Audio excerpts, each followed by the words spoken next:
Alright, hey guys, my name's Jahil. I'm from Virginia.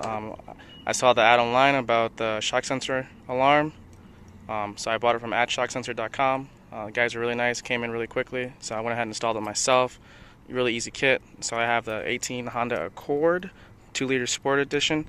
So I'm gonna arm it right now, and just give it a few seconds to let it arm.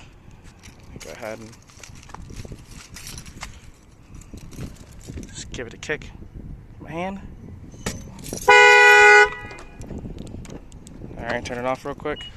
It works, and those of you wondering if the auto start still works, I have the auto start here, so I'll lock it again. I'll show you that the auto start still works and there's nothing wrong with it.